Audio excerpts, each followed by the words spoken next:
this is a special episode of Chatting with Craft Atelier. Some of you might notice that the background is not in our usual studio, and Hui Lian is not here with me.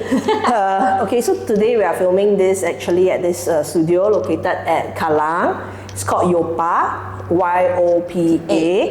And this is Gwen. Some of you might recognize Gwen. Hi. So Gwen is a regular at our studio, but more importantly, we are at Yopa because Gwen is also a yoga teacher here at Yopa. So maybe we have Gwen introduce yourself and the studio lah. All right. Hi everyone. I'm Gwen.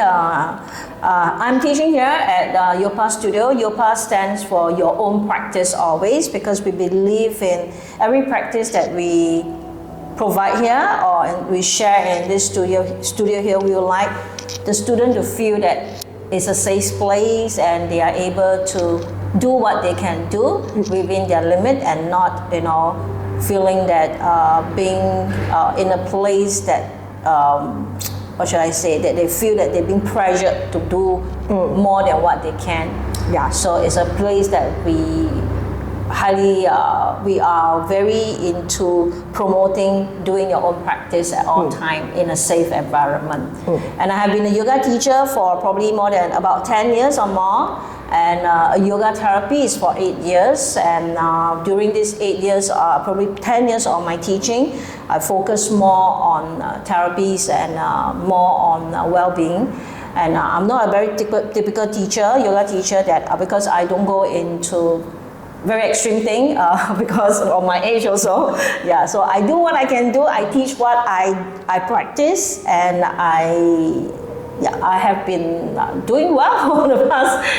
I would say yoga support me well in my activity, and I believe in it. That's why I would like to share what I know to my students whenever they are in my class. So maybe one interesting story to share. Gwen actually found us in 2018 when we first opened at Katong Point. She walked past Craft Atelier then on the first floor. She was very attracted by what we did, but for some reason she did not take down our studio name. So then very quickly I guess she must have came maybe 2018, 2019, because then we moved. Our time in Katong Point was very, very short. And we moved in within like 8 to 9 months, we exited the building. We actually moved across the road. And when she went back to look for us at Katong Point, she couldn't find us. Yeah, then Gwen herself is a crafter, so the one thing she didn't introduce was that she does a lot of crafts. Oh yes. Yeah, so I think she tried to find us. You mentioned like near COVID time, right? Correct. Yeah, then because she couldn't find us, she took up beading. Then eventually, some unplanned for circumstances, when we were at Juchet Place next to Kim Chu Bak Kueh Chang, right? She went to buy bacang and kueh kueh, and she walked past us and she realized this was the craft studio that she had met in 2018-19 and she had been trying to find. So she said she shared this with us, and actually we don't quite remember, but she said she came in and bought like a pair of scissors. Yeah, just to make sure I remember. And wanted to pay by credit card so that she will have our shop name on her credit card statement. Yeah. So then that's how she got to know us. She started, Gwen weaves, knits, crochet, she does beading, she does beading, jewelry as well. And then as a result, we built that relationship with her, and we kind of knew she was a yoga crafter really because I wonder if that time when I had the carpal tunnel flare up in end 2022, I wonder if we probably would have known you then. So I think that's when we started talking about like yoga, yoga for crafters. Really, because I think those of you who are familiar with Craft Atelier will know that Hui Lian and I emphasize a lot on ergonomics. When you craft, especially when it comes to weaving, ergonomics is a key thing that we emphasize a lot. We remind you all to take regular breaks. We make sure we adjust your sitting and stuff like that to get you to the best position possible. And that's really because we have some personal experiences ourselves with repetitive stress injury and ergonomics. So a lot of people think that my repetitive stress injury is from crafting, right? But no, the reality is it happened in the years that I never do any crafting. There was a period of time when I was very busy with my young family and my work. And I developed RSI, so I developed carpal tunnel, and I also was diagnosed with a pinched nerve in my neck vertebrates. And this was in the time that I actually don't do any crafting, so I blame it on my work lah. But it does impact my hobbies because if I'm not careful, a flare-up can happen, and that happened, a very bad flare-up happened in 2022, last quarter, when my doctor told me I had to like completely stop crafting, or I might risk the fact that it becomes a permanent injury, and then I'll have to give up crafting for good. So this is why, like, to us it's very important, and maybe at this point can also get Gwen to share lah. She also got her story about her own RSIs. Yeah. Okay, wait. Just to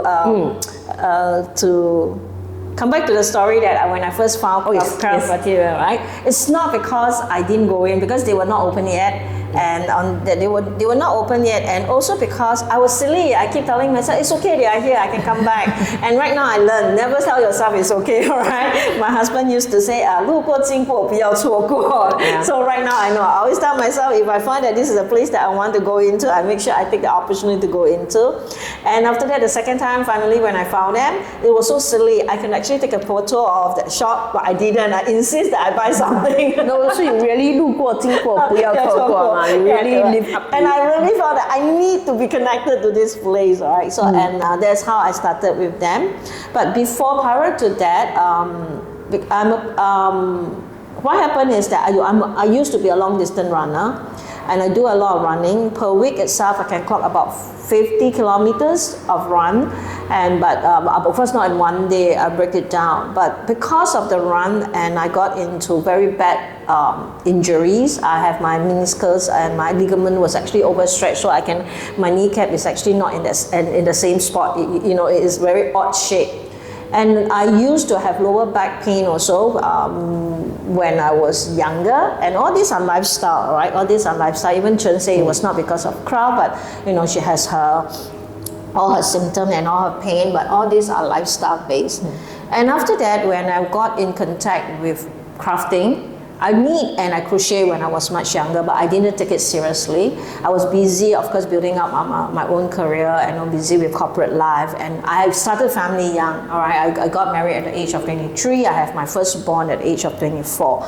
So I have my kids to worry about and all this thing. So when I have time to go into crafting, back into crafting again, I pick up beading, all right? So very, very tiny beads. The beads can be we call it 15 count, which is really very, bead sits, we call it the bead sits, sit beads. And with very thread, and we need to weave them into jewelries, and COVID kicks in. And because of COVID kicks in, right, I have literally nothing to do at home apart from teaching online.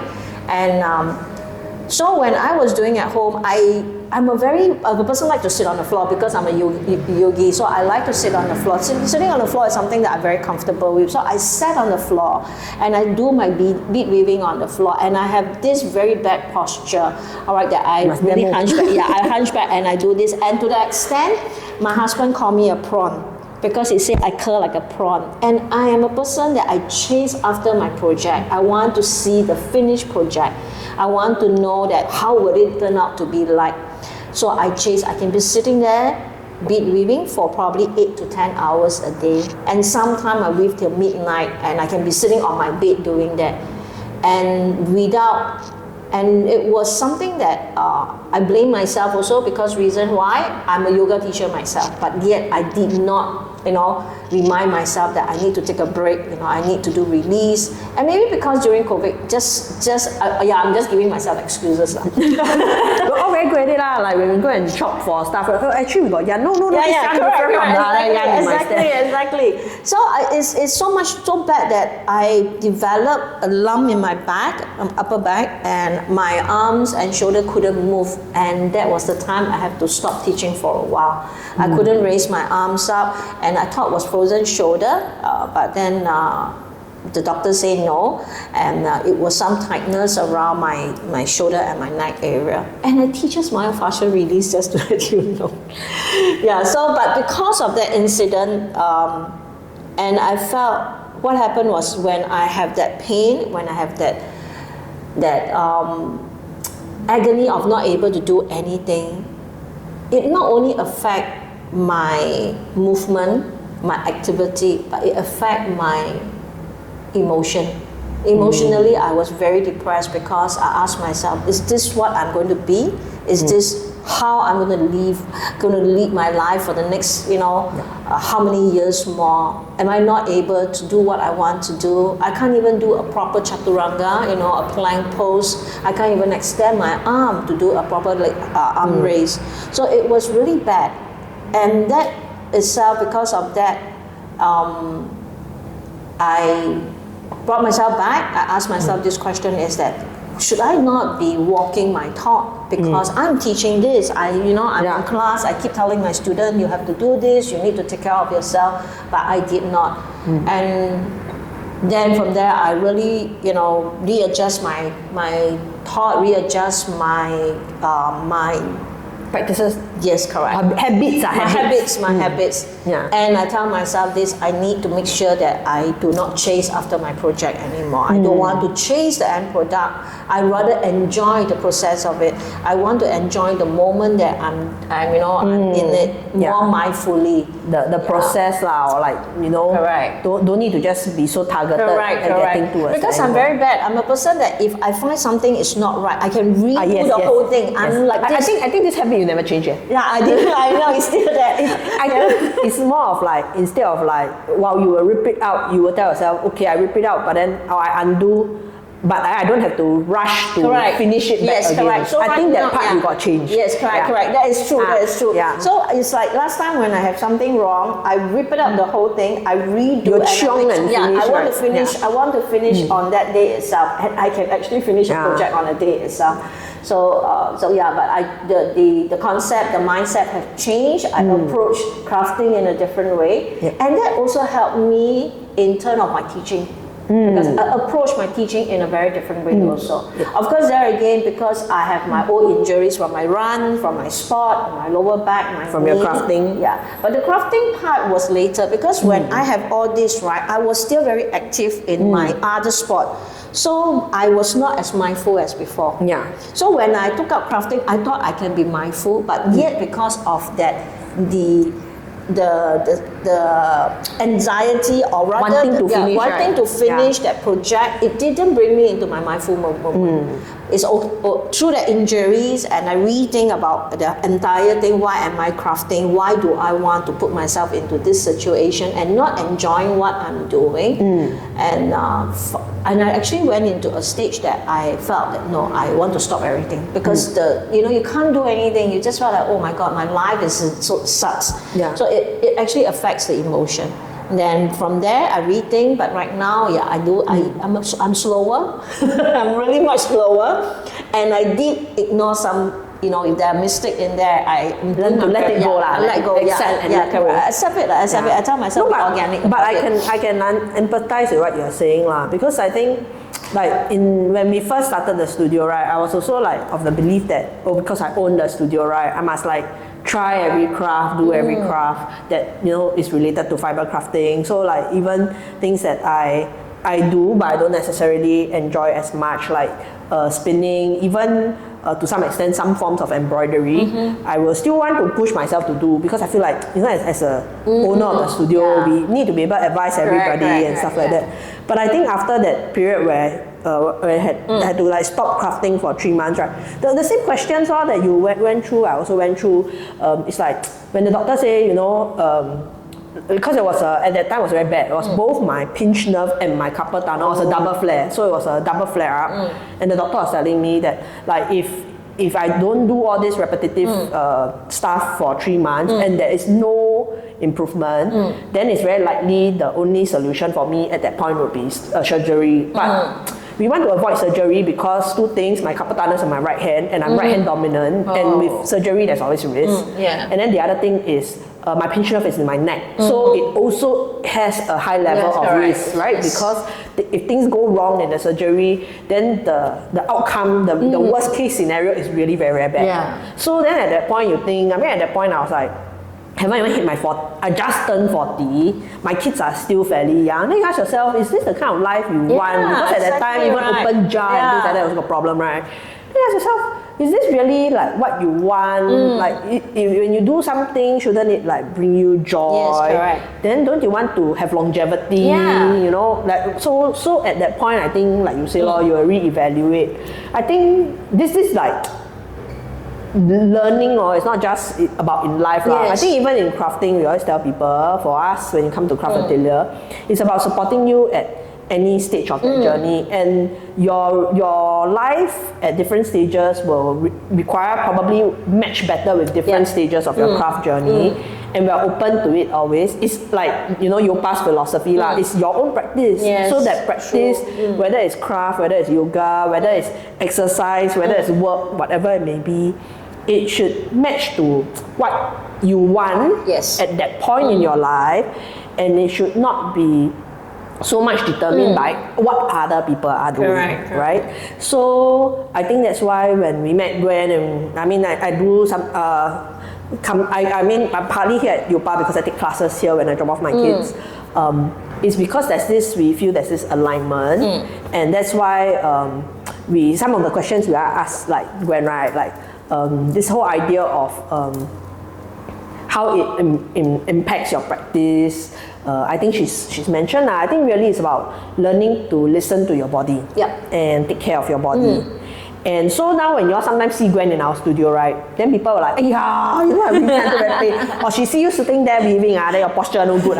She'll come and tell you, she'll say, hey, you need to sit differently. You need to change to a different chair. Or you need to maybe use this to prop your bum up a bit, right? So maybe at this point, maybe Gwen can share some of these observations that she saw. What are some things people should take note of when they when we are crafting, chances are usually we sit for a long time, right? And when you sit for a long time with a poor posture, I wouldn't say a bad posture, because I wouldn't actually say what is a bad posture, people will ask. I would say a poor posture. When you sit a poor posture, chances are what happens is that initially when you sit, you will be upright, right? But after a long while, you get tired as you move, then you become this way. So when you move and you slouch back, your shoulder is rounded forward.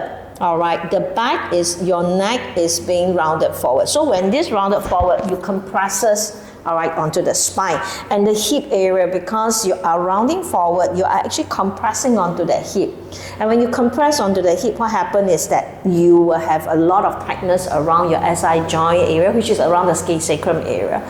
And then you have weakness because your feet is stillness without movement. So when the feet is still without movement for a long time, but of course when we are weaving on the floor room, we will always be stepping. But too much repetitive movement, that's also a problem. But stillness is also no good. So you will find a few common issue with crafter. We will have neck and shoulder tension around the neck and shoulder area because of the hunching forward. And then we will have wrist and hand strain from repetitive movement, right? And then some people will ask, but this is unpreventable, right? Because it's moving. But then we can stop and we can do something to it. Like we can take a break. And also because lower back will be painful because of prolonged sitting. But sometimes lower back pain not only because it's on the lower back area, because it actually connects to your hip. Because of that tightness in the hip area, right? We can't do flexion, we can't do extension of that leg. So there's a lot of pain, and sometimes so you feel the pain in other places lah. Right. Sometimes when you walk, maybe in the morning when you wake up, the first step you take, you step down, you feel painful, and that is where the sole of the feet. And all these are connected because in the body there is this connecting change. We call it the posterior change. If you feel that your shoulder is painful, and sometimes my people walk into my class and tell me, say, hey, I've got tightness in my shoulder. And my student always like to share this among themselves. I tell her I have shoulder pain, but she doesn't focus on my shoulder. She focuses somewhere else. And after that, the class, they actually feel good. Reason because we don't only focus on part that is painful. We need to focus on part that is supporting this discomfort. And that will actually helps the body to recover in a better way. But sometimes sometimes the pain may be because you're not using the other muscles to support that area, so that area overwork. So you must make the other area work harder. Yes, correct. That's I guess that's kind of the partial compensation logic, because compensation also happen. All right, when compensation happen, it will become an overuse of the area that used to be strong, and then underuse of the area that is weak. So when the strong one is overworked, what happened? You know, then when the weak one is not working, what will happen? So it will become down, it will become tight. Then the strong one will be overused, there will be spasm, right? So this is something that we want to balance out. And also because of all this, right, because we stay in a position for a long time, blood circulation, your chi circulation is no good. So we need to have a balance in this. And these are a few of the, I would say, the majority of crafters will face this this issue. There may be more, we wouldn't know, but these are those that we I think usually... it also depends on like what crafts you do. Because like, for example, if you weave on a table loom versus weave on a rigid header loom versus you weave on a floor loom, like I think on the rigid header loom we see a lot more sometimes of the hunching because of the height. Because the table loom usually is, the rigid header loom usually is like you need a table to support it. So a lot of it depends on the kind of table setup you have at home.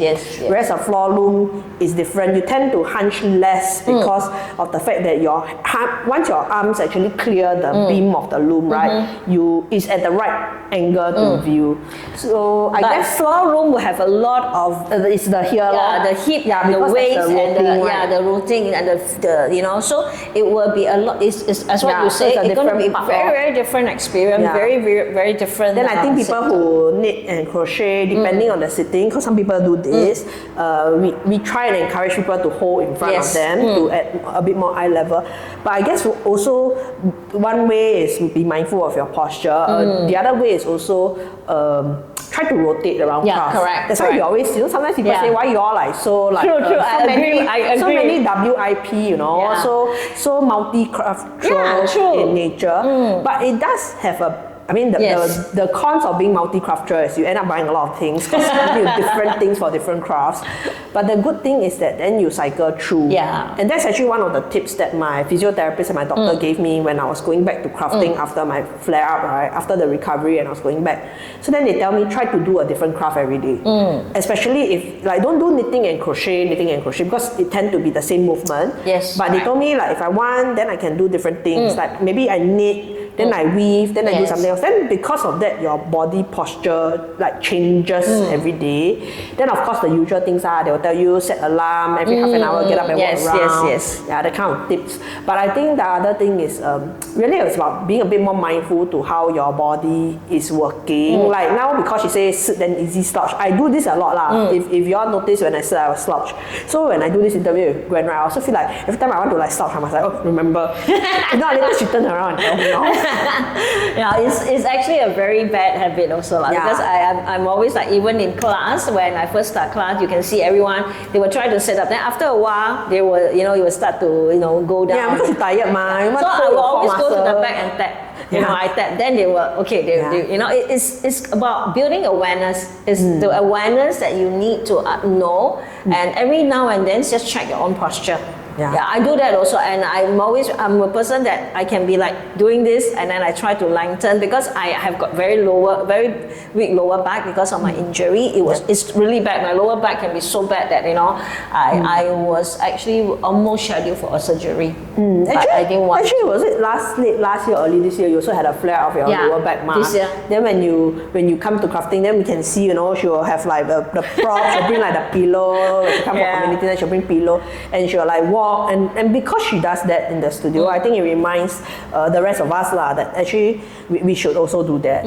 So because Gwen on and off shares her tips in the studio with the regulars, there's also been like earlier this year, late last year, early this year, also people ask like, Gwen, because Gwen does maybe this is a good part to talk about the PreMed class, because Gwen does a PreMed class here at Yopa. So maybe you can explain to us what exactly is pre-med yoga. All right. Pre-med is actually is pre-REM-MED as pre as in prevention. Okay. Yeah, prevention. Okay. All right. Yes, correct. Preventive, and then MED as in medical. All right. And yoga. So it's pre-med yoga. So prevent injury kind of yoga. Correct. So what happened is that this itself is it's actually a very holistic therapy yoga base.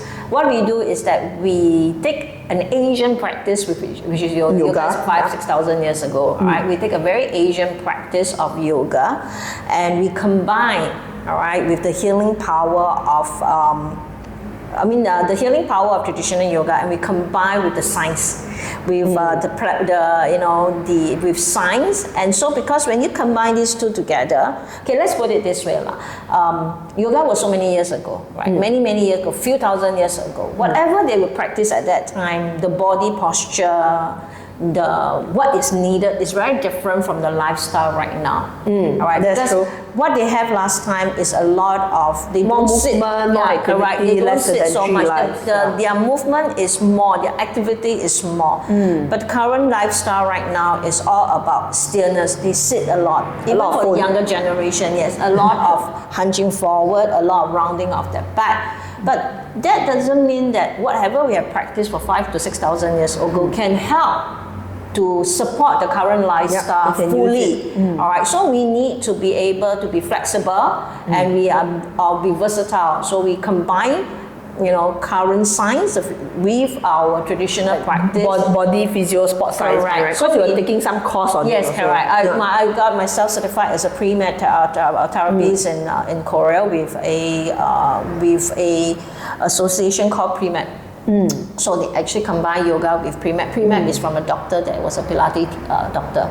So yeah, then what I do right now is that from pre-med itself, because pre-med yoga we focus on a few things. Focus on releasing tightness. All right, so we have to release the tightness.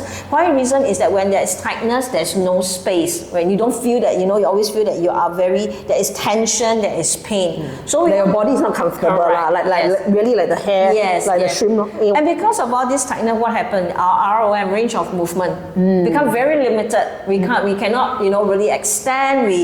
And let's say right now your range of movement is that you want to throw a shutter in. You can't get to reach out. So range of movement is limited.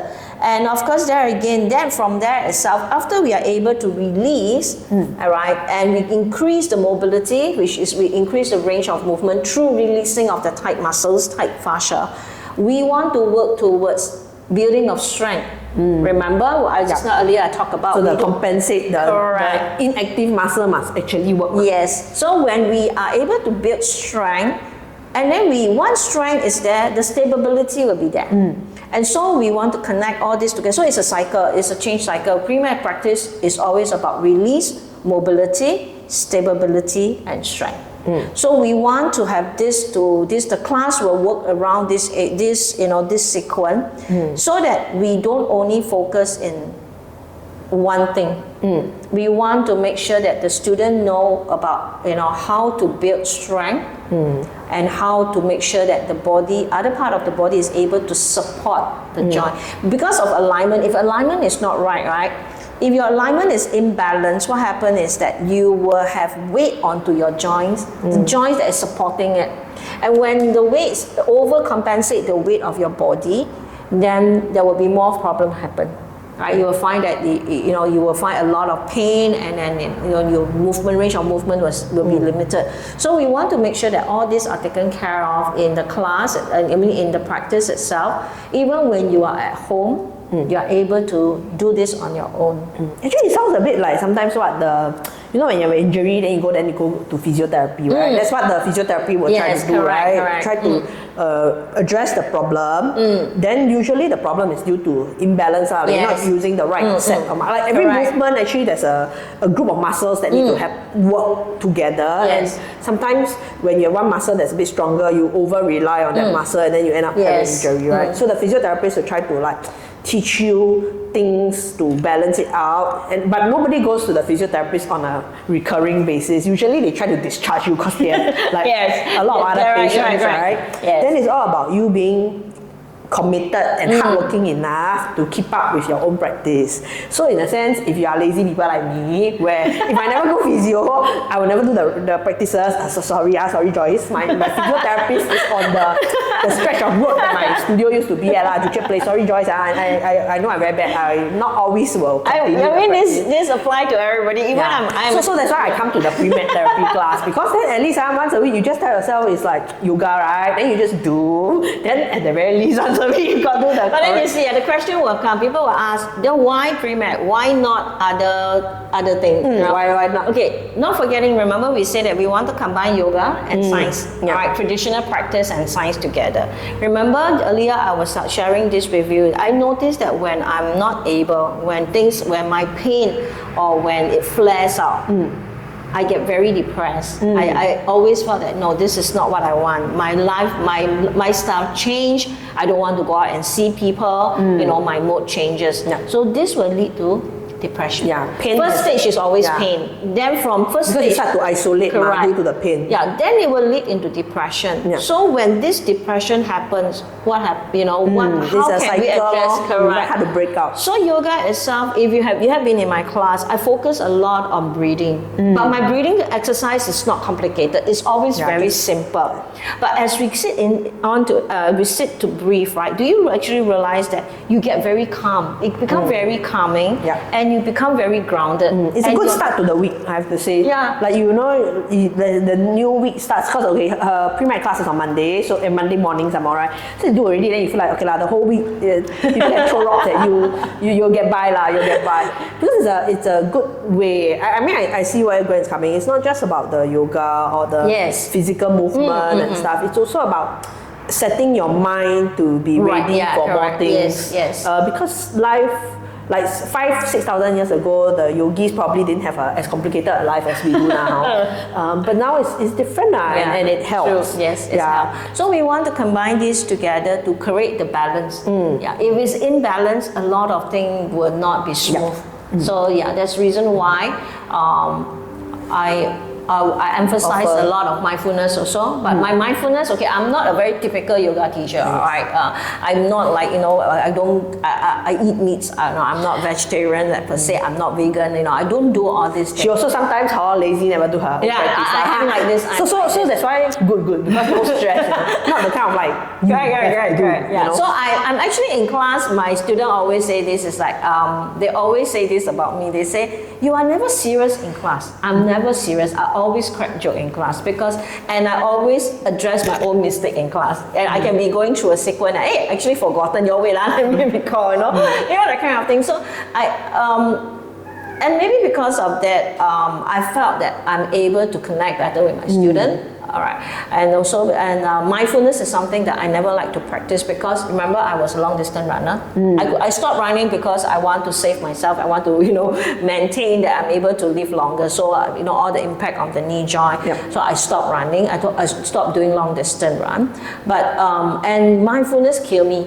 In practice was a practice that I cannot do it because too still for you. Very very still. I couldn't. I think we both a bit the kind of like a bit too overactive. Correct. No, I think you feel me. So it was never a class that I want to get into, but recover the fascia, allow the fascia to recover.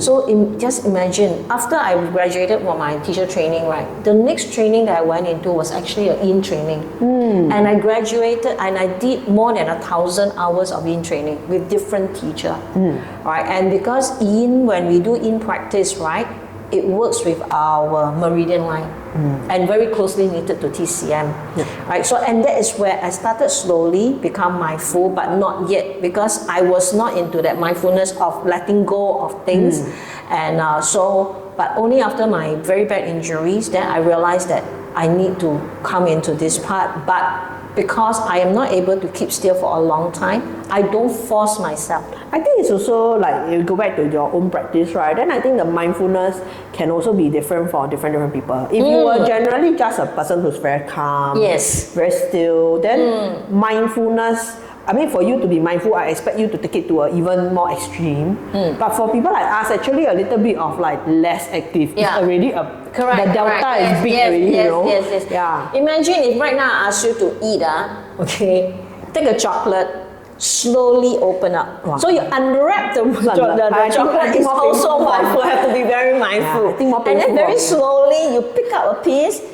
And then you put into your mouth slowly. The process of putting it in and wait for it to melt. Oh my God. Then you slowly find and see how, correct. So I won't put you in that kind of situation, all right? So but of course there again, we need to make sure that we balance up physically and mindfully. Yeah. And I think we find that balance. Yes, correct. Yeah, which is why after trying different classes at different places, I think I quite enjoy taking Gwen's class. Thank you. And so we actually invited her to, some of you would have noticed in May we had the yoga plus teaching, and then we also had the Mother's Day one. So Gwen was the yoga teacher actually for each of the sessions. But more importantly, I've been trying to convince her to do this for a year, and we finally have made some headway with it. So in the second half of this year, Gwen is going to offer what she terms a pre-med therapy class. So remember, it's preventive medical yoga therapy, but very specific. It's not a generic one. We've asked her to come up with one that is specifically for crafters, because you can have pre-med yoga for like sports people and different things, right? And when you come to a general pre-med class, like this morning's class, there were 3 young gentlemen, and I think they look like they have sports injuries, so their needs are also quite different. So Gwen is going to do a run of pre-med. Well, rather we're going to try it for half a year. She's going to keep running series of it.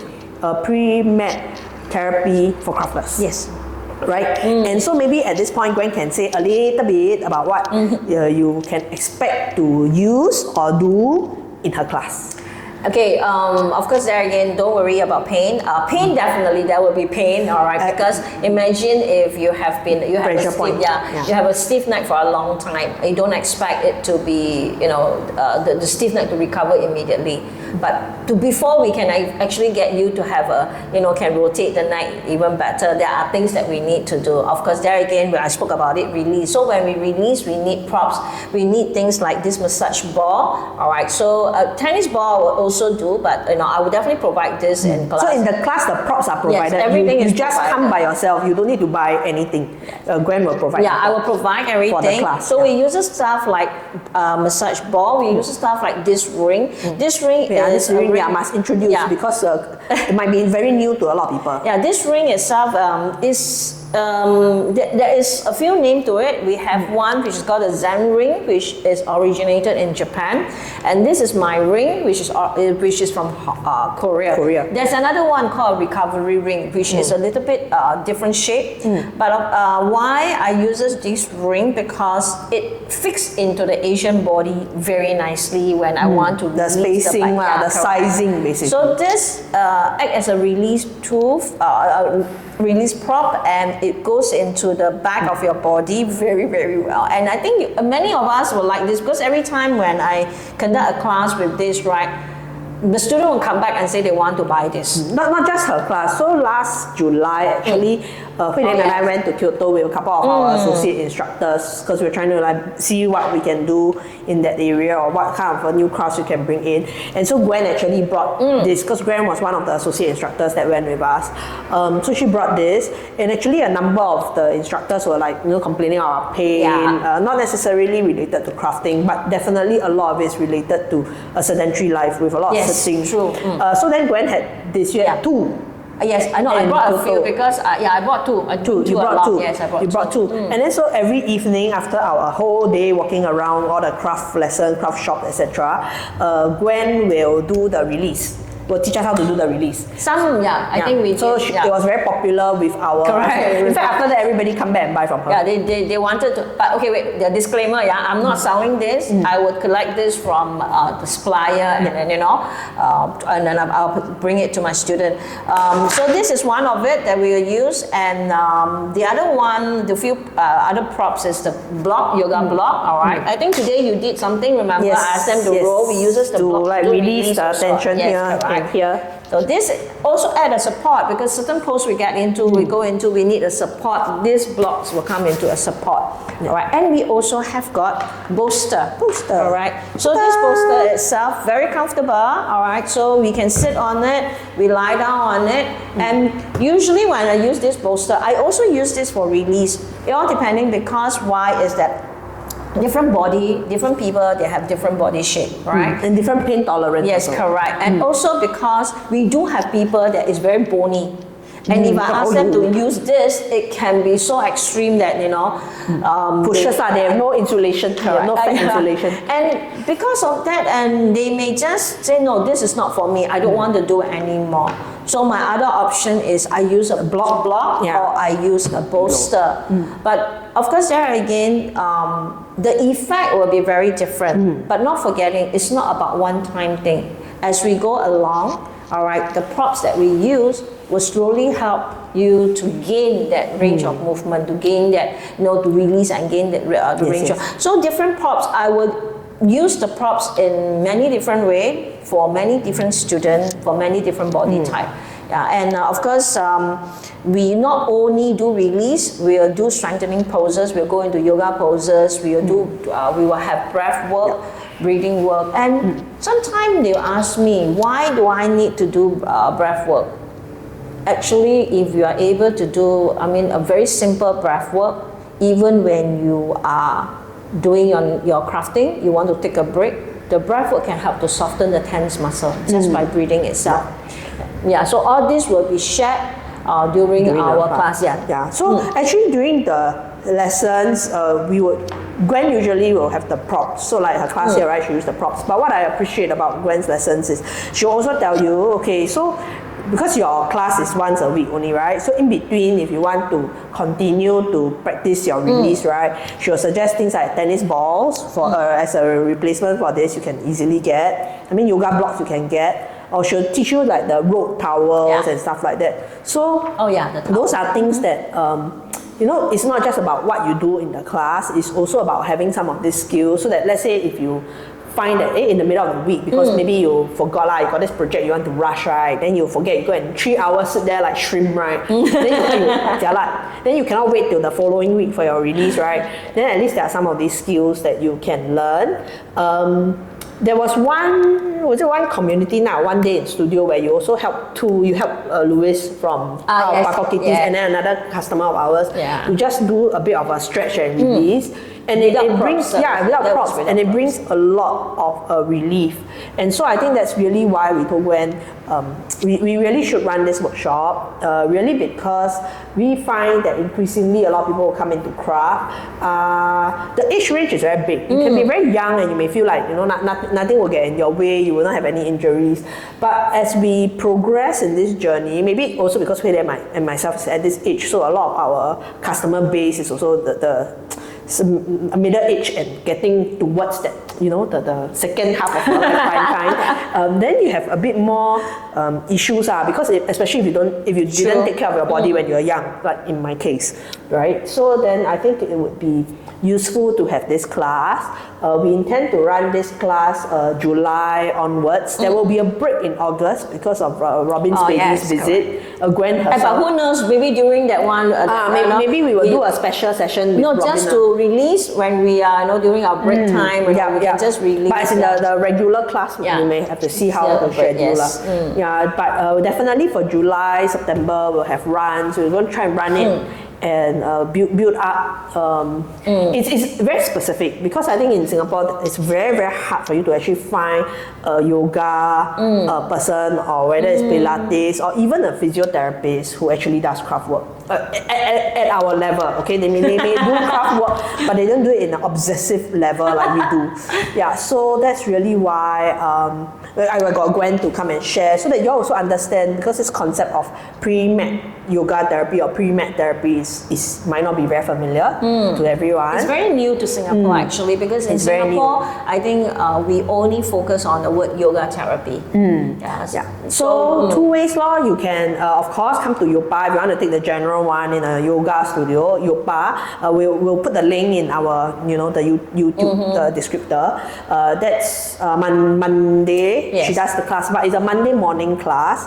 Then the other one that we're going to try at the studio, we're going to start off the run initially is we're going to do a weekday morning class, and then if people are interested, then we'll see if we'll do a weekend, because right now Gwen has classes for weekends, her usual yoga classes, so then we need to kind of figure out the conflict.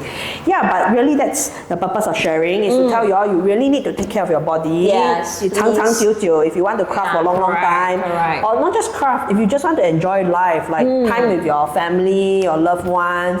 You want to have a life where you're fit. Okay, maybe not. You don't have to be fit, but you want to be healthy and mobile, and be able to enjoy the remaining the rest of your life pursuing the things that you like. And I think it's very important for you to take care of yourself, and especially if you do a lot of repetitive work in crafting, it's very, very important to crafters. I agree with what Chen said. It's like why it's longevity. You want it for the longevity. Why do you want to restrict yourself to enjoy your golden years where you have worked so hard? We always say this when we are young. What we lack of is the cash to explore into things that we like, to enjoy the things that we like. Then when you have the cash, you must have the life to enjoy it. So when you are older, when you have the cash, you don't have the body to do it. So why make this happen? It's not too late yet. I would say. Sometimes my students always say, hey, I grow shorter. Why do I shrink when I'm older? Actually, it's not the body shrink. It's just because you did not give yourself time to stretch it out, to lengthen. All right, and also because the moment you shrink, that's to say your pressure on your joints and weights on your joint are even more, and that will cause a lot of symptoms. So let's just stretch it out. Not only stretch out your time, but stretch out your practice, stretch out our health, and so that you can stretch out your enjoyment. Correct. So you can actually then in future, what is a 12-hour long haul flight is no longer an issue anymore. So hopefully we can get this kickstart and get this happening. To find out more, I think we will put up the information. So actually, in the second half of the year, besides Gwen's workshop, we've decided to also introduce, take a little bit of a focus on this ergonomics and crafting. So besides Gwen's classes, we'll kick off Gwen's series of classes with one community night where we'll be inviting Andrea Louis. This is the lady. Okay, so she goes under the nickname of the Knitting PT, because she's a physiotherapist and she knits, crochet, weaves, spins, and she was recently featured in Sweet Georgia's podcast, so the Sweet Georgia show. So we've gotten in touch with her. We've scheduled her to give a 1 hour from a physiotherapist perspective, what we should take note of. She'll also be there to observe some of you. If you come to the community night, we'll have a camera going. She's asked that people bring projects and then knit, so that she can just preliminarily give us some feedback on the way we work. So this will be in early July. So after that community night, then Gwen's series of workshops kick off. Because while Andrea can do a one-to-one consult with you, it's virtual. It's virtual, and she can't literally put her hands and correct. So that's why we thought to complement both. She will have the lecture. If people are keen for one-to-one consult with Andrea, sure, you can go ahead and organize that. The lecture is FOC, because Craft Atelier will foot the bill for it for one of the community nights. Then after that, those who prefer to have someone who work with you a bit more in terms of, maybe you don't have pain at this point, you don't really need a physiotherapist, but you want to actually build good habits, right? Good habits at release, at strengthening, at stability. And then Gwen's workshop will follow that. Then you can continue with that. So details will come out. Probably by the time this video comes out, the details will also be on Instagram and our show notes. So then that will be for you to find out and join us in really taking care of yourself, because we also hope you all can craft for very long. Then we also, our community can be here for a long time to come. Right? True. Okay, with that, thank you everybody. Thank you so much. Hope to see you in the studio soon. Yes, thank you. Thank you. Bye-bye. Bye.